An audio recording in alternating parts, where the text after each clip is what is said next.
다 같이 일어나셔서 오늘 하나님의 말씀 같이 교독하는 시간 갖겠습니다. 오늘 다 함께 살펴볼 하나님의 말씀은 요한계시록 2장 7절에서 11절 말씀입니다. 요한계시록 2장 7절에서 11절 말씀 보겠습니다. 7절 말씀 제가 먼저 읽겠습니다. 귀 있는 자는 성령께서 교회들에게 말씀하시는 것을 들을지어다. 이기는 자에게는 내가 하나님의 낙원 한가운데 있는 생명나무에서 나는 것을 주어 먹게 하리라. 서머나에 있는 교회의 천사에게 쓰라. 처음이요 마지막이요 전에 죽었다가 지금 살아있는 자가 이것들을 말하노라. 내가 내 행위와 환난과 궁핍을 알며 그러나 내가 부요하도다. 또 스스로 유대인이라 하나 유대인이 아니요 사탄의 회당인 자들의 신성 모독을 아노라.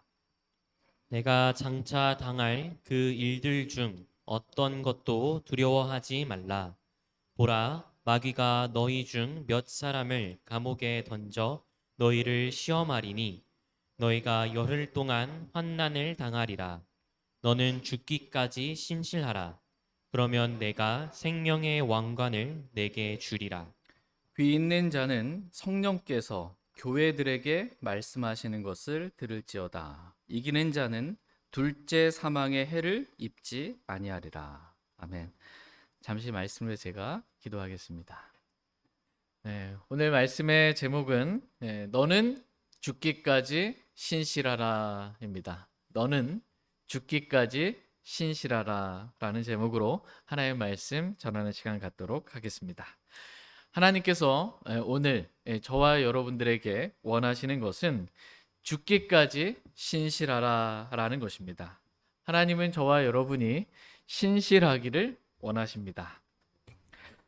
고린도전서 7장 25절 말씀에 보면 내가 주의 긍휼을 얻어 신실하게 된 자로서 내 판단을 주노라 라고 말씀하고 계십니다.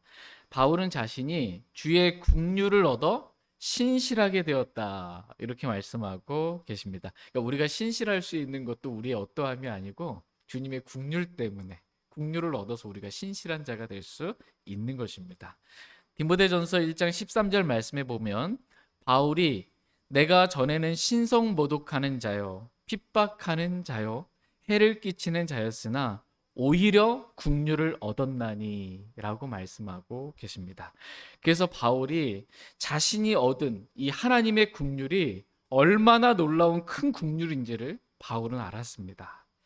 예수 그리스도를 믿지 않고 신성모독했던 내가, 교회를 핍박하고 해를 끼치는 내가 하나님의 긍휼을 얻어서 이렇게 하나님을 섬길 수 있는, 주님을 섬길 수 있는 이러한 긍휼을 얻었다는 것, 이것이 너무나 감사했던 것입니다. 이러한 긍휼을 얻어 바울은 신실한 자가 되었습니다. 저와 여러분들 역시 저희가 하나님으로부터 받은 긍휼이 얼마나 큰 긍휼인지 알기를 원합니다. 저와 여러분 지옥에 갈 수밖에 없는 더러운 죄인에 불과합니다. 근데 우리가 하나님의 긍휼로 말미암아 구원을 받았습니다. 그래서 우리가 하나님께 긍휼을 받아서 하나님 앞에 우리가 저희 모두가 신실한 자들이 다 되기를 원합니다. 매일 하나님의 말씀을 읽는 데 신실하고 매일 하나님께 드리는 그 골방의 기도에 있어서 신실하길 원합니다.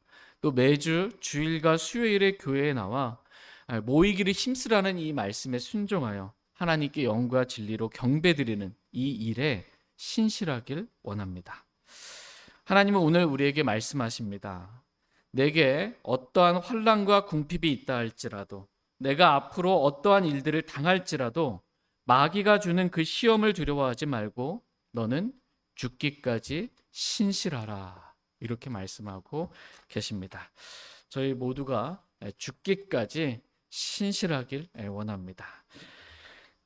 죽기까지 신실하라라는 말씀은 죽기까지 죽음의 위협, 내 생명을 잃어버리고 내 재산을 잃어버리고 나의 어떠한 것을 잃어버린 것, 그러한 시험이 온다 할지라도 믿음을 부인하지 않는 것, 이게 신실함입니다. 죽인다고 그러니까 나 예수님 모르겠는데요. 나 교회 안 다닐래요. 이게 신실한 게 아니에요. 믿음을 부인하지 않는 것, 이게 신실함입니다. 죽기까지 믿음의 행위를 하는 것, 이게 신실함입니다.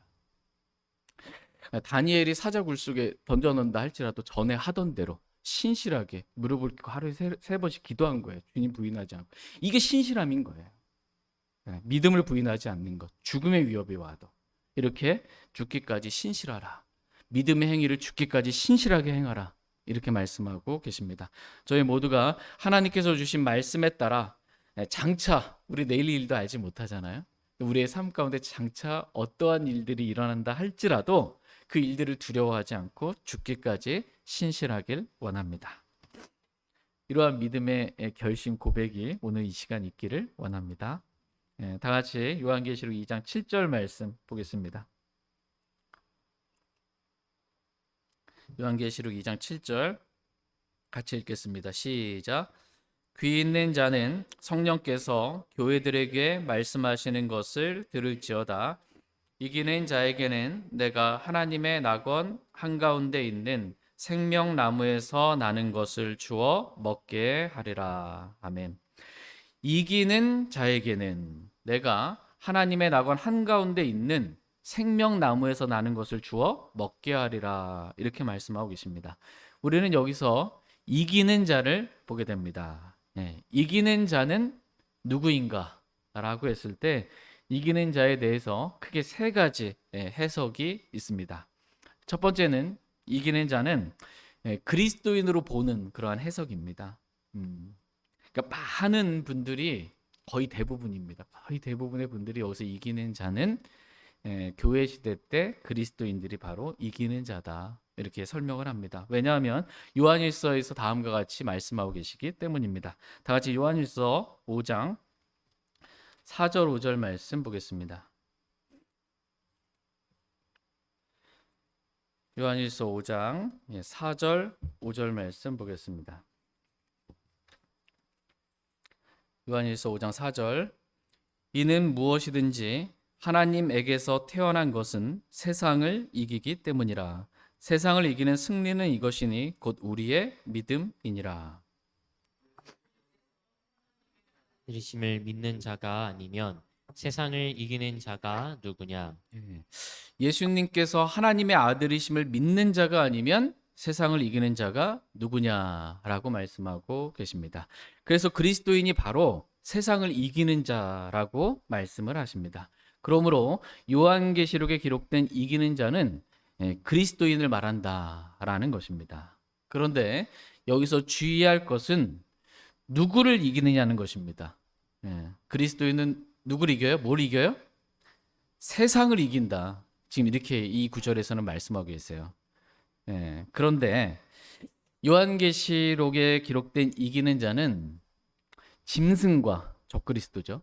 짐승과 그의 형상과 그의 표와 그의 이름의 수를 이기는 자라고 말씀하고 계십니다. 그러니까 이기는 대상이 다르다라는 것입니다.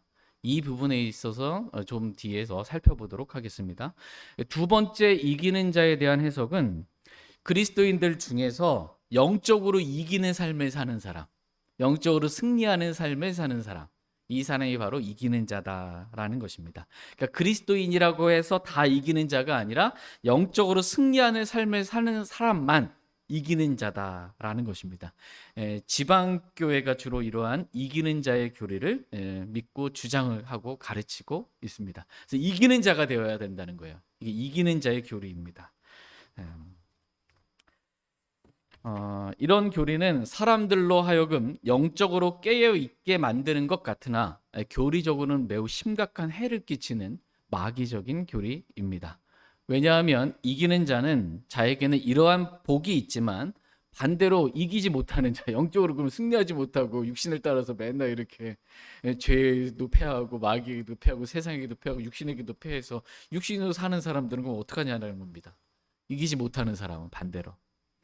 요한계시록 2장 21절 말씀 보겠습니다. 21절. 요한계시록 2장 11절입니다. 11절. 요한계시록 2장 11절. 같이 읽겠습니다. 시작. 귀 있는 자는 성령께서 교회들에게 말씀하시는 것을 들을지어다. 이기는 자는 둘째 사망의 해를 입지 아니하리라. 아멘. 이기는 자는 둘째 사망의 해를 입지 아니하리라라고 말씀하고 계십니다. 근데 반대로 이기지 못하면, 영적으로 내가 승리하는 삶을 살지 못하면 어떻게 된다는 거예요? 둘째 사망의 해를 입는다는 거예요. 흰 왕자 심판 속에서 이 둘째 사망의 해를, 그러니까 지옥에 갔다가 혼이 부활해서 정죄의 부활로 부활해서 다시 죽게 되는 거예요.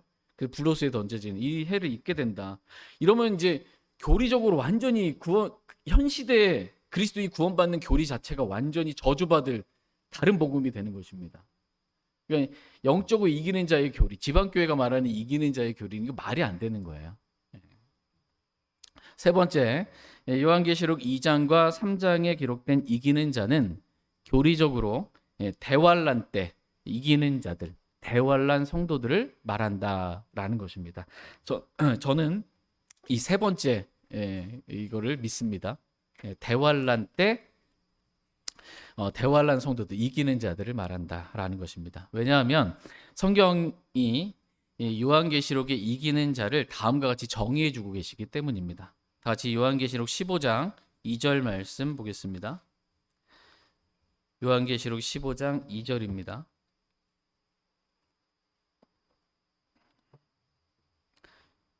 이 말씀 꼭 기억해 두시기 바랍니다. 요한계시록 15장 2절 같이 읽겠습니다. 시작.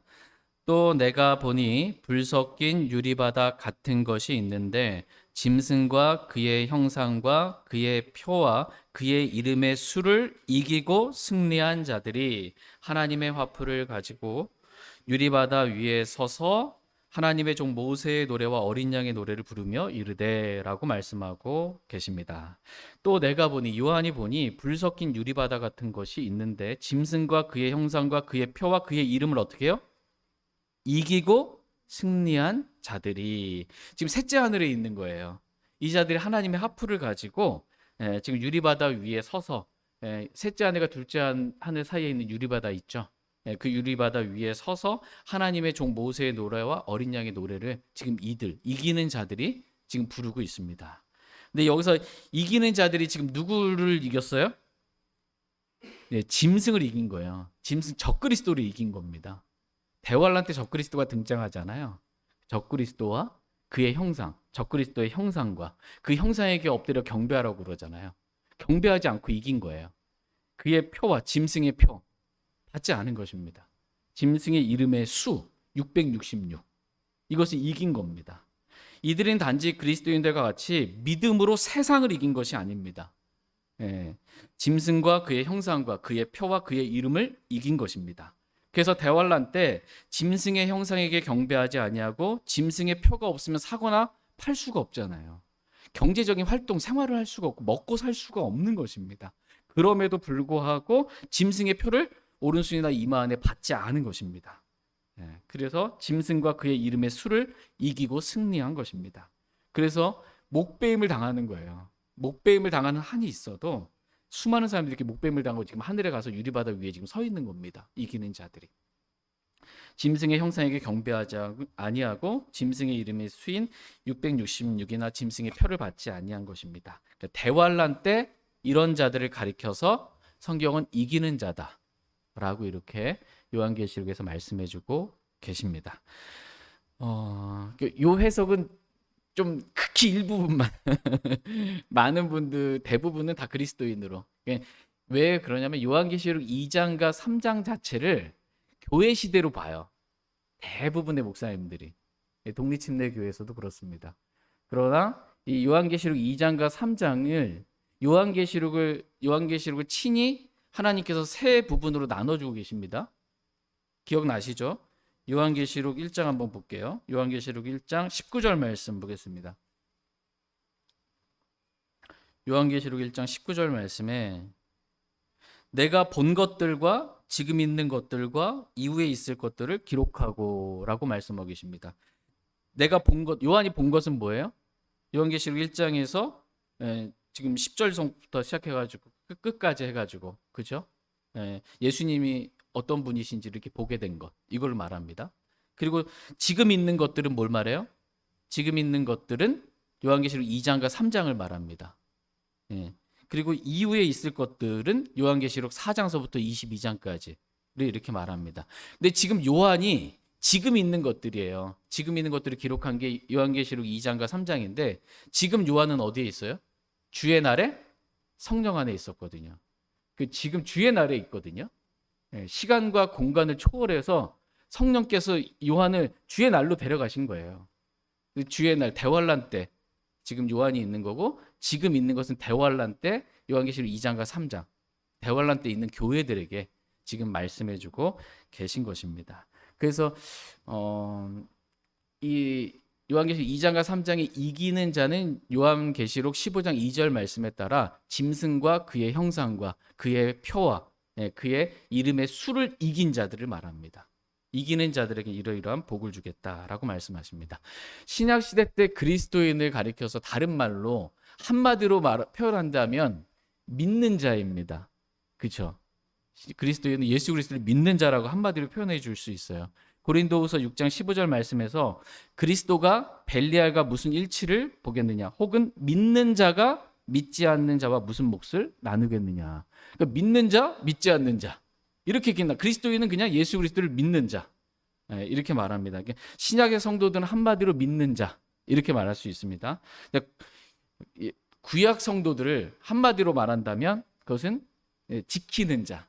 하나님의 명령을 지키는 자. 이렇게 표현할 수가 있습니다. 말하자면.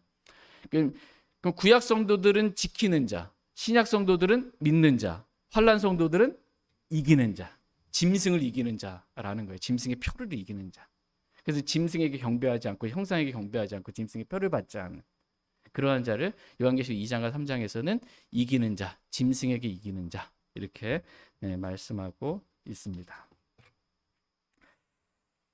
이렇게 이기는 자에게는 에베소 교회에게 주신 말씀이에요. 이기는 자에게는 내가 하나님의 낙원 한가운데 있는 생명나무에서 나는 것을 주어 먹게 하리라 이렇게 말씀하고 계십니다. 다 같이 요한계시록 22장 14절 말씀 보겠습니다. 요한계시록 22장 14절입니다.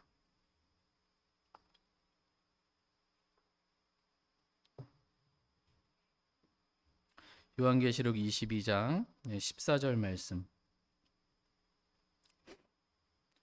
같이 읽겠습니다. 시작. 그분의 명령들을 행하는 자들은 복이 있나니 이것은 그들이 생명나무에 이르는 권리를 소유하게 하며 그 문들을 지나 그 도시로 들어가게 하려 함이니라. 그분의 명령들을 행하는 자들은 복이 있나니 이것은 그들이 생명나무에 이르는 권리를 소유하게 하며 그 문들을 지나 그 도시로 들어가게 하려 함이니라 라고 말씀하고 계십니다. 그러니까 생명나무는 아무나 이룰 수는 없는 거예요. 생명나무에 이르는 권리를 소유하게 된다는 거예요. 그분의 명령들을 행하는 자는 이러한 복을 받는다 하면서 이기는 자는 이러한 복을 받는다라는 것입니다. 그래서 문들을 지나 새 예루살렘 도시로 들어갈 수 있게 되는 것입니다. 이러한 복을 주시겠다는 것입니다. 새 예루살렘에 들어가게 되면 뭐가 있냐 보도록 하겠습니다. 요한계시록 22장 2절 말씀 보겠습니다. 지금 새 하늘과 새 땅이 새롭게 창조되었고 새 예루살렘이 하늘로부터 지금 내려온 겁니다. 이 새 예루살렘은 어떤 곳인지에 대해서 쭉 설명하고 계시는 거예요. 새 예루살렘은 아무나 들어갈 수 있는 게 아니다라는 것입니다. 요한계시록 22장 2절 같이 읽겠습니다. 시작. 그 도시의 거리 한가운데와 강의 양쪽에는 생명나무가 있어 그것이 12종류의 열매들을 맺고 달마다 자기 열매를 냈으며 그 나무의 잎사귀들은 그 민족들을 치유하기 위해 있더라. 아멘. 새 예루살렘의 도시에 거리가 있는데 그 거리 한가운데와 또 강이 있는데 그 강의 양쪽에는 생명나무가 있다 이렇게 말씀하고 계세요. 그래서 그것이 12종류의 열매를 맺는다라고 말씀하고 계십니다. 그 생명나무의 잎사귀들은 또 민족들을 치유하는 그러한 능력이 있습니다. 그러니까 이기는 자에게는 짐승과 그의 표와 그의 형상과 그의 수를 이기는 자에게는 이렇게 새 예루살렘이라는 도시로 들어가 생명나무에 이르는 권리를 주어 그가 그것을 먹을 수 있는, 생명나무의 열매를 먹을 수 있는 그러한 복을 주시겠다라고 약속하고 계십니다. 신약 성도들인 우리는 믿음으로 말미암아 그죠, 세상을 이기는 자가 되었죠. 믿음으로 우리는 이러한 은혜는 다 누립니다. 새 예루살렘 도시에 살면서. 근데 이 대환란 때 환란 성도들은 이기는 자가 되어야 돼요. 짐승의 표를 받으면 이러한 복을 받을 수가 없습니다. 예. 그래서 이기는 자에게 이런 복을 주시겠다. 생명나무에 이르는 그런 복을 주시겠다라는 것입니다. 그러나 짐승과 그의 형상과 그의 표와 그의 이름의 수를 이기지 못하고 짐승에게 경배하고, 대환란을 통과하는데 짐승에게 경배하고 짐승의 표를 받은 사람, 먹을 것 한 조각으로 어떻게 보면 자신 생명을 파는 거거든요. 이렇게 된 사람, 이 사람은 불후수에 던져지게 되는 둘째 사망의 해를 입게 된다라는 것입니다. 같이 요한계시록 2장 11절 다시 한번 읽어보겠습니다. 11절 요한계시록 2장 11절 같이 읽겠습니다. 시작. 귀 있는 자는 성령께서 교회들에게 말씀하시는 것을 들을지어다. 이기는 자는 둘째 사망의 해를 입지 아니하리라.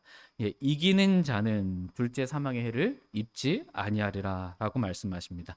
여기서 이기는 자는 세상을 이기는 그리스도인을 말하는 것이 아니고 짐승과 그의 형상과 그의 표와 그의 이름의 수를 이기는 자를 말합니다. 이렇게 이기는 자는 둘째 사망의 해를 입지 않는 그러한 복을 얻게 된다, 이렇게 말씀하고 계십니다. 이제 두 번째 교회인 서머나 교회에 대해서 말씀을 살펴보겠습니다. 다 같이 요한계시록 2장 8절 말씀 보겠습니다.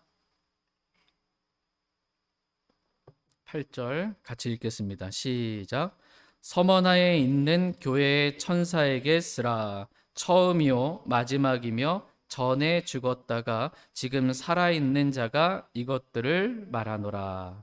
서머나에 있는 교회의 천사에게 쓰라. 처음이요 마지막이며 전에 죽었다가 지금 살아있는 자가 이것들을 말하노라 라고 말씀하고 계십니다. 그러면서 마지막에는 귀 있는 자는 성령께서 교회들에게 말씀하시는 것을 들을지어다 라고, 일곱 교회가 똑같습니다. 교회의 천사에게 쓰라 그러면서 귀 있는 자는 성령께서 교회들에게 하시는 말씀을 들으라고 말씀하고 계십니다. 그러니까 교회의 천사는 그 교회의 영적인 상태를 그대로 보여주는 그 교회를 지금 말하는 것입니다. 교회의 천사에게 쓰라가 교회의 사자, 교회의 목사가 아니라는 거예요. 그리고 왜냐하면 교회들에게 말한다고 말씀하시잖아요. 교회 목사, 사자에게 말하는 게 아니라는 것입니다. 교회들에게 지금 하시는 말씀이다 라는 것입니다. 그래서 모모의 천사는 모모를 그대로 나타내는, 그 교회의 천사는 그 교회를 그대로 나타내는 그 교회라는 것입니다. 지금 예수님은 서머나 교회를 향해 자신이 어떠한 분이신지를 계시하고 계십니다. 나는 처음이요 마지막이며 전에 죽었다가 지금 살아있는 자라고 말씀하고 계십니다. 각 교회마다 예수님이 자신을 나타내는 모습들이 다른 겁니다. 그 교회에게 필요한 모습들로 자신을 나타내 보여주시는 거예요. 계시해 주시는 겁니다. 예수님께서. 그리스도인은 여기서 보면 전에 죽었다가 지금 살아있는 자, 그러면 누군지 금방 알죠? 누구예요? 전에는 죽었다가 지금은 살아있는 자. 누구예요? 예수님이잖아요. 우리의 죄들로 인하여 죽으시고 묻히시고 부활하시고 지금도 살아있는 분이세요. 예수님은. 다른 종교의 지도자들은 전에 있었으나 여기까지는 돼요? 지금은 없어요. 죽고 없어요. 근데 예수님은 영원부터 살아계신 분이에요.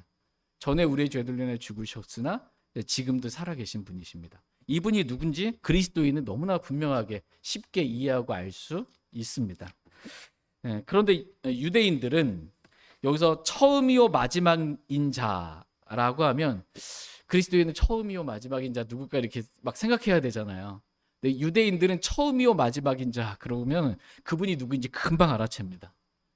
처음이요 마지막인 자는 유대인들이 믿고 섬겼던 여호와 하나님을 말합니다. 금방 알아요.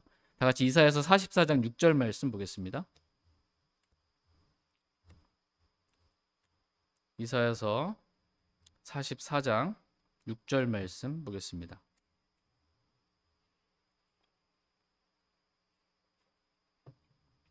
이사야서 44장 6절 말씀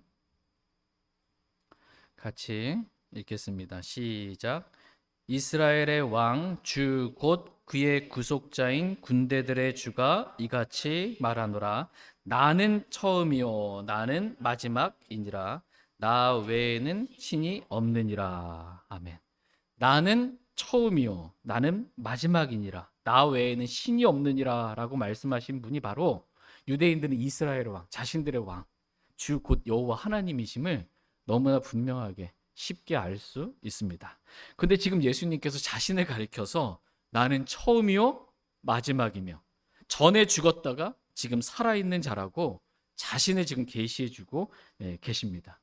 이 말씀을 들었을 때 유대인들은 멘붕인 거예요. 멘붕. 자신들이 십자가에 못 박아 죽였던 그 예수님이 바로 이스라엘 왕 주 곧 이 여호와 하나님이다라는 것이 이건 멘붕을 넘어서 충격과 공포인 것입니다. 두려워할 수밖에 없는 거예요. 예수님이 바로 여호와 하나님이시다. 성경은 삼위일체 하나님을 계속해서 강조하고 계십니다.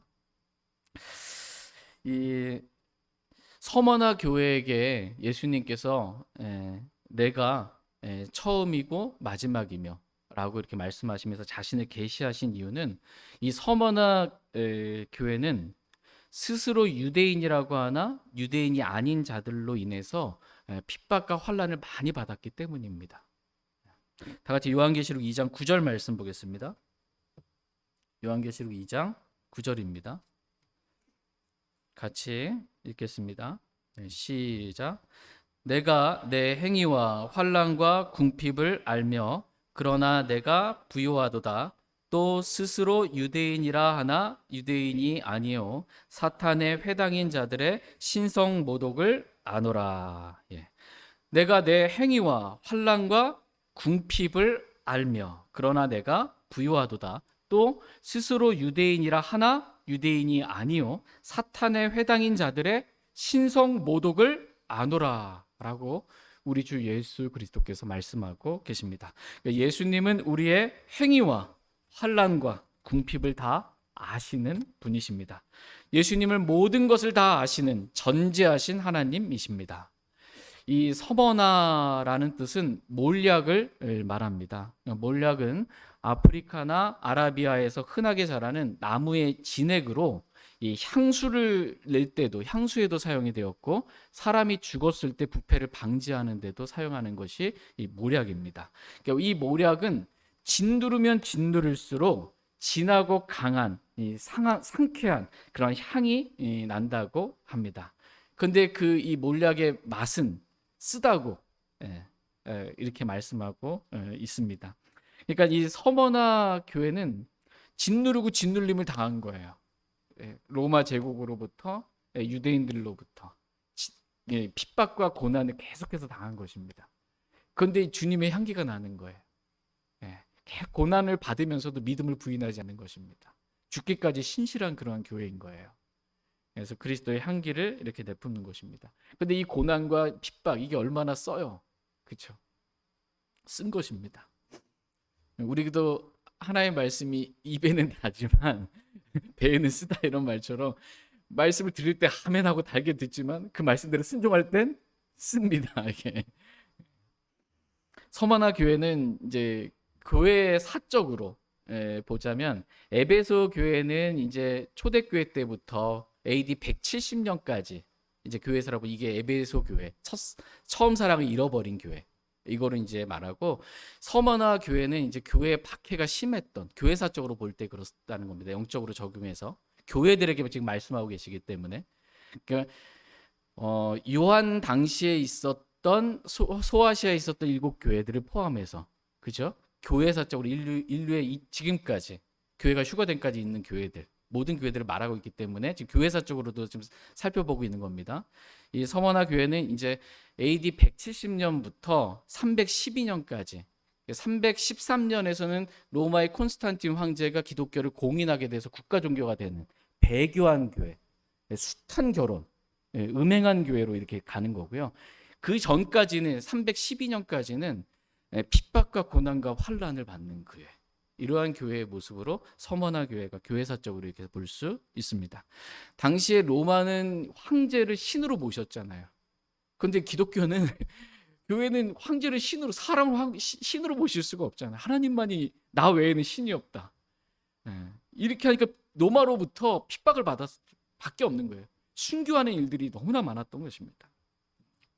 또한 유대인들로부터 초기 교회는 유대인들로부터 극심한 핍박을 받았습니다. 사울도 그 일에 동참했던 거고 계속해서 유대인들로부터 그렇게 교회들이 핍박을 받았습니다. 그럼에도 불구하고 서머나 교회는 믿음을 버리지 않았던 교회입니다. 예수님은 이런 서머나 교회의 행위와 환란과 얼마나 많은 환란이 있었는지 그 교회가 얼마나 많이 궁핍했는지 그것을 예수님 다 아신다. 내가 다 알고 내가 인정해 준다.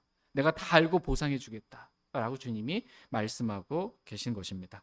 비록 서머나 교회는 로마와 유대인들로 인한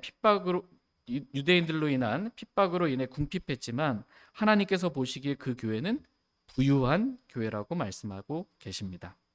말씀의 표현을 보니까 뭐라고 그래요?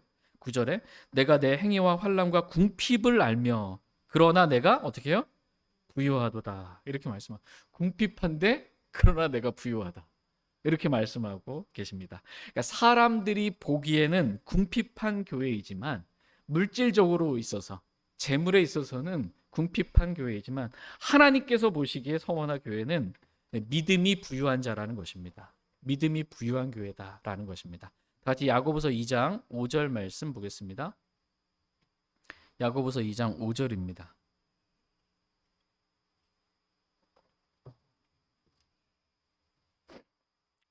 야고보서 2장 5절 말씀 보겠습니다. 같이 읽겠습니다. 시작. 내 사랑하는 형제들아 귀를 기울이라. 하나님께서 이 세상의 가난한 자들을 택하사 믿음에 부요하게 하시고 자신을 사랑하는 자들에게 친히 약속하신 왕국의 상속자들로 삼지 아니하셨느냐. 아멘. 하나님께서 이 세상의 가난한 자들을 택하사 믿음에 부요하게 하시고 왕국의 상속자들로 삼지 아니하셨느냐라고 말씀하고 계십니다. 여기서 부요하다 부유하다 다 리치입니다. 부자라는 거예요. 서머나 교회는 로마 제국과 유대인들의 핍박으로 인해 궁핍하고 가난한 교회였지만 믿음에 있어서만큼은 부유한 그러한 교회였다라고 하나님께서 지금 인정해주고 계십니다. 그러나 이 라오디게아 교회는 그 반대였습니다. 다 같이 요한계시록 3장 17절 18절 말씀 보겠습니다. 요한계시록 3장 17절 18절입니다. 17절 이는 내가 이르기를 나는 부자며 재산을 불렸으므로 아무것도 부족한 것이 없다 하면서 내 비참한 것과 가련한 것과 가난한 것과 눈먼 것과 벌거벗은 것을 알지 못하기 때문이라. 내가 내게 권고하노니 너는 내게서 불로 정제한 금을 사서 부유한 자가 되고 흰 옷을 사서 입어 내 벌거벗은 수치를 드러내지 말며 내 눈에 안약을 발라서 볼지니라. 예, 지금 라오디게아 사람들의 교회는 재산을 불린 부자 교회였습니다. 그래서 돈이 많으니까 교회가 아무것도 부족한 것이 없다라고 이렇게 말을 하는 것입니다. 그런데 자신이 영적으로는 하나님께서 보시기엔 비참한 거예요. 영적으로는 교회도 막 삐까뻔쩍하고 아무것도 부족한 거 없이 이 물질에 있어서 재물에 있어서는 부유한 그러한 교회였는데 영적으로는 비참하고 가련하고 가난하고 영적인 가난함입니다. 눈 멀고 믿음이 없어서 멀리 볼 수가 없는 거예요. 눈이 멀었고 믿음의 눈이 없는 거예요. 벌거벗은 그러한 교회였다라는 것을 영적으로는 스스로 자신들이 깨닫지 못할 만큼 난 아무것도 부족한 것이 없다라고 말하는 이러한 교회였습니다. 이런 교회에 예수님은 말씀하십니다. 너는 내게서 불로 정제한 금을 사서 부유한 자가 되라. 이렇게 말씀하고 계십니다. 너는 내게서 불로 정제한 금을 사서 부유한 자가 되라. 라고 말씀하십니다. 여기서 부유한 자가 되라는 건 뭐예요? 재물이나 물질 이거에 부유한 자가 되라는 게 아니고 믿음에 있어서 부유한 자가 되라. 라는 그러한 말씀입니다. 불로 정죄한, 그러니까 불같은 시련, 믿음의 단련을 해서 정금보다 더 귀한 믿음을 소유한, 믿음에 있어서 부유한 그러한 자가 되라라는 것입니다. 다 같이 베드로전서 1장 7절 말씀 보겠습니다.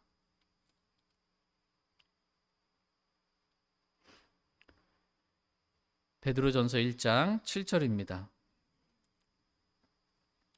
베드로전서 1장 7절 같이 읽겠습니다. 시작. 이것은 너희 믿음의 단련이 불로 단련해도 없어지는 금을 단련하는 것보다 훨씬 더 귀하여 예수 그리스도께서 나타나실 때 칭찬과 존귀와 영광으로 너희 믿음의 단련이 불로 단련해도 없어지는 금을 단련하는 것보다 훨씬 더 귀하다 이렇게 말씀하고 계십니다. 왜 믿음의 단련이 훨씬 더 귀하냐 하면 예수 그리스도께서 나타나실 때 칭찬과 존귀와 영광으로 드러나기 때문입니다. 아무리 돈을 많이 갖고 있어도 예수님 오시면은 아무것도 못 갖고 가는 거예요. 그런데 이 믿음의 단련, 금보다 더 귀한, 정금보다 더 귀한 믿음을 가지고 있음으로 인해 믿음에 있어서 부유한 자가 되면 예수님께서 나타나실 때 칭찬과 존귀와 영광을 받는다. 이게 훨씬 더 부유한, 훨씬 더 좋은 것이다. 믿음에 있어서 부유한 그러한 자가 되라라고 말씀하고 계십니다. 저희 교회가 이렇게 믿음에 있어서 부유한 그러한 교회 되길 원합니다. 여러분은 어떤 교회 다니기를 원하십니까? 어떤 교회 지체가 되기를 원하십니까? 우리 교회. 아멘. 첫 번째 서머나 교회. 서머나 교회는 핍박도 있고 궁핍한 그러한 교회였어요. 순교해야 될 만큼 핍박이 있는 그러한, 근데 재정적으로는 너무 궁핍한 그러한 교회입니다. 그런데 믿음에 있어서만큼 부유한 교회예요. 두 번째 교회는 라오디게아 교회입니다. 재물에 있어서는 아무것도 부족한 것이 없다 할 만큼 부유한 그러한 교회입니다. 그런데 믿음에 있어서는 가난한 교회입니다. 여러분 이 둘 중에 어떤 교회 다니기를 원하십니까? 여기 갔다 저기 갔다. 저희 모두가 사람들이 보기에 부유한 교회가 아니라 하나님께서 보시기에 믿음에 있어서 부유한 교회, 그 교회 다니고 그 교회 지체가 되기를 원합니다. 교회는 다 서머나 교회가 되기를 바라잖아요. 라오디게아 교회 말고, 그렇죠? 나는 서머나 교회 성도 같은 사람이 되길 원하는가? 가진 것 하나 없고 핍박받고 궁핍하면도 난 믿음에 있어서 부유한 사람이 되길 원하는가? 아니면 좀 믿음에 있어서는 가난해도 좀 이 땅에서 먹고 사는데 부족함 없고 풍족하게 좀 살았으면 좋겠는가? 어떤 그리스도인이 되기를 원하는가? 이게 주님 앞에서 한번 점검해보고 생각해보고 믿음으로 그래도 저는 가난하도 물질이 없어도 믿음에 있어서만큼 부유한 자가 되기를 원합니다. 저를 그렇게 만들어 주십시오 라고 주님 앞에 나가 긍휼을 구하며 기도하는 시간 되길 원합니다. 서머나 교회는 스스로 유대인이라 하나 유대인이 아닌 자들로 인해 핍박을 받았습니다. 성경은 이들을 가리켜서 사탄의 회당이라고 말씀하고 계십니다. 그러니까 유대인이 모여 있으면 유대인의 회당인데 그 유대인의 회당도 아니고 스스로 유대인이라고 하나 유대인이 아닌 자들, 이들은 무슨 회당이에요? 사탄의 회당이다 라는 것입니다. 이 사탄의 회당인 자들이 하는 신성모독을 예수님께서는 다 아신다는 거예요. 그들이 모여가지고 하는 말들, 신성모독하는 말들, 신성모독적인 행위들 예수님은 다 듣고 보고 아신다라는 것입니다. 여기서 신성모독은 여호와 하나님 이게 아니고 예수님을 하나님으로 믿지 않는 신성모독을 말합니다. 바울 역시 유대교 안에 있을 때 자신을 가리켜서 어떻게 신성모독하는 자요, 핍박하는 자요, 해를 끼치는 자였다. 예수 그리스도를 믿지 않는 거예요. 예수 그리스도를 거부하는 신성모독하는 그러한 자들이었다라는 것입니다. 스스로 유대인이라 하나, 그래서 나는 이스라엘의 왕이신 여호와 하나님을 믿는다고는 하나 예수 그리스도를 믿지 않는 이런 신성모독하는 자들을 예수님은 다 아시고 자신이 그들 앞에서 처음이요 마지막이며 내가 바로 여호와 하나님이다. 유대인들이 믿는 전에 죽었다가 지금 살아있는 자가 이것들을 말하노라 라고 예수님 자신이 어떠한 분이신지를 직접 계시해주고 계십니다. 예수님께서 이들에게 자신을 계시하신 목적은 이들 역시 자신 앞에 나와 그들이 신성모독한 예수님께 엎드려 경배하게 하기 위함입니다.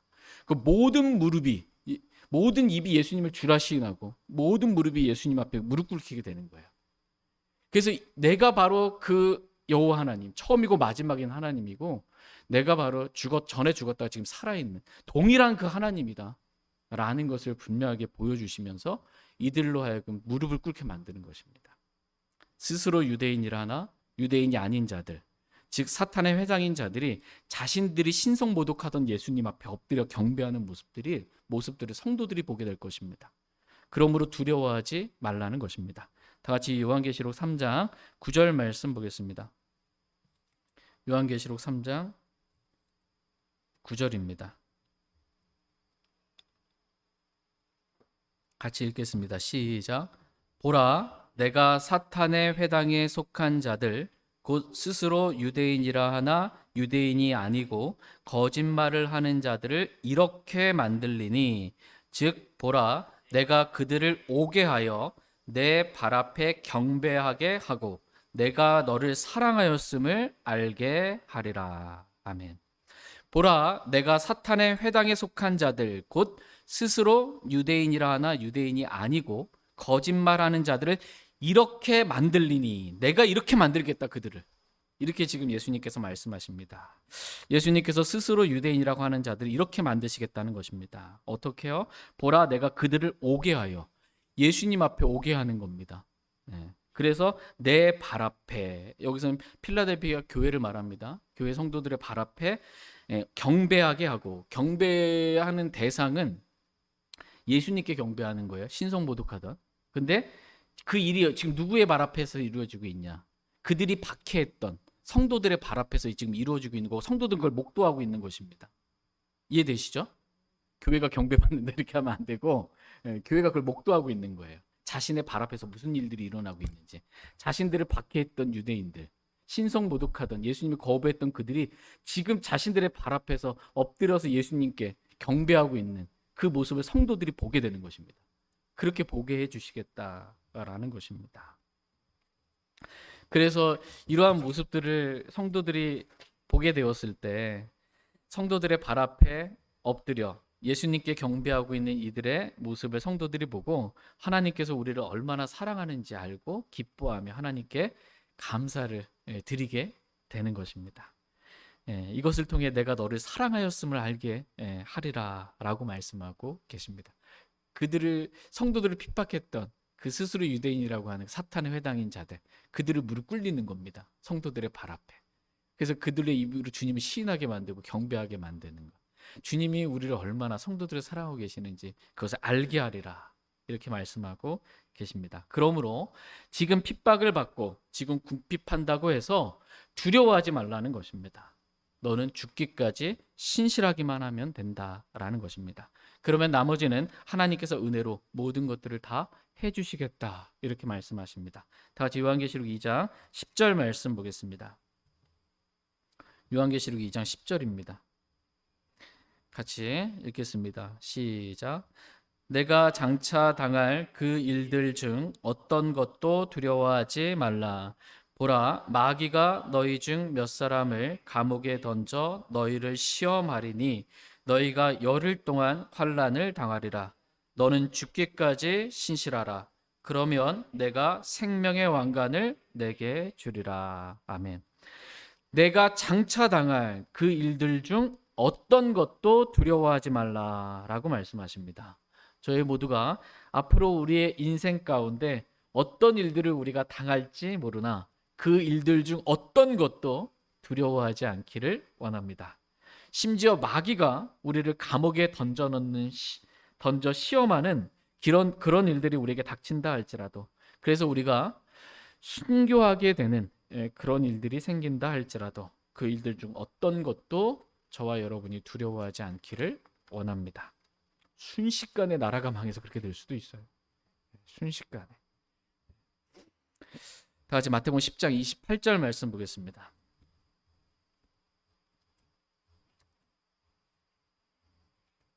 마태복음 10장 28절 말씀 같이 읽겠습니다. 네, 시작. 몸은 죽여도 혼은 죽일 수 없는 자들을 두려워하지 말고 오히려 혼과 몸을 둘 다 지옥에서 멸하실 수 있는 분을 두려워하라. 아멘.